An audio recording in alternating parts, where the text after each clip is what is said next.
cosines. The reason that we study law of cosines is to learn, or excuse me, not learn, sorry, I'm a little out of practice.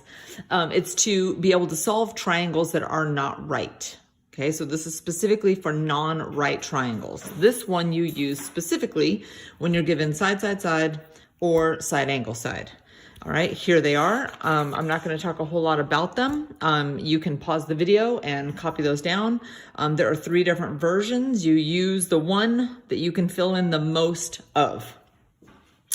Probably the most important part is to recognize that this part right here is all multiplied together. So there's going to be times when you have to like isolate the cosine of A. And I'll cover an example of that, but I'm going to sort of set this aside. I'll bring it back if I need it. So on this one, if I'm trying to solve this triangle, let me set up my table the way I'm used to. All right, angle A is 52 degrees, side B is 6, side C is 8. Notice I can't use law of sines as much as I would love to, because I don't have a matching pair anywhere. I don't have an angle and its corresponding side.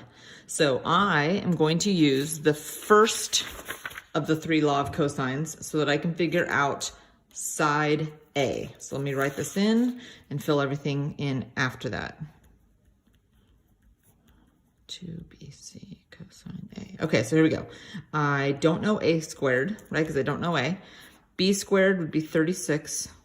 C squared would be 64. B is 6, C is 8, and the cosine of 52. Okay, so I'm going to put all of this into my calculator. Let's make sure that you can see this. Here we go.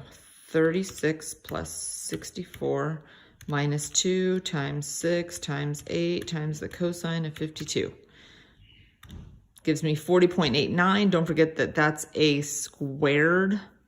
40.89, la la la. Notice I'm not rounding this. I'm gonna take the square root right now,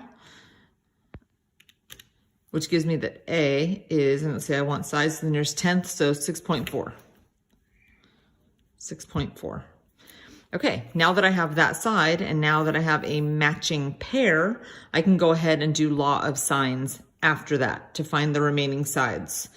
Okay, I'm not going to finish this problem. Okay, this particular lesson is on law of cosines. This is what I just showed you, how to figure out that one side. You already know how to do law of sines for the other 2 angles. Okay, so let's try another one. Okay, here we go. A, B, C. A, B, C. Let's see what we got. We have side A, side B, oh, and side C. All right, so we have a choice. We have to, part of the law of cosines is you have to pick the biggest angle first. Okay, always solve for the largest angle. So based on these sides, the largest angle will be angle A. So let me write the formula, right? The formula that is the only one that has angle A missing is this one. So I'm gonna write the same exact formula I used on the last example.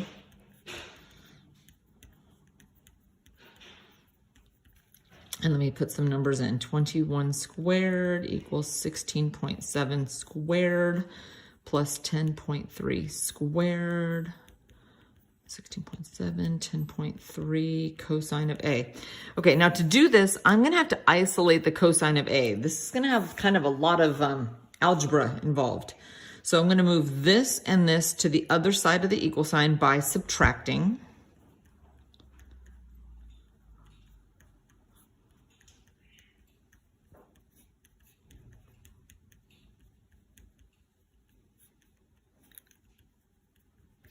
All right, and then to get cosine A by itself, I'm going to divide both sides by this.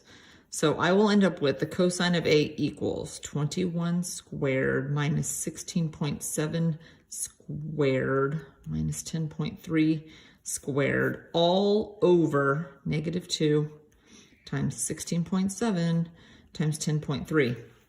Now this is not difficult. The hardest part is getting your calculator to show it correctly.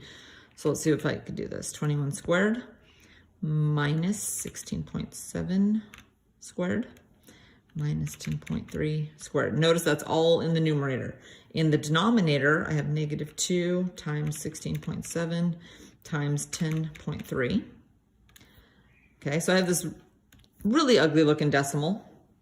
Again, notice I'm not rounding or anything. I'm doing this all in my calculator, but I do have to hit second cosine of that previous answer to get angle A. So it says here to the nearest degree, so this is 99 degrees.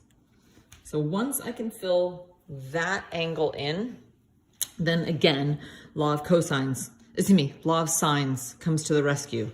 Okay, so as ugly as this all looks, you'll only ever have to do it once per problem. Law of cosines only gets done once.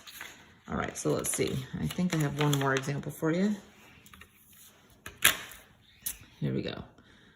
A, B, C, A, B, C. All right, what do we got? Side A, side B, angle C. So I'm gonna have to use the formula, the third one. I'm gonna have to use the third one so that I can use the angle C that was given. So let me write up the formula and plug stuff in.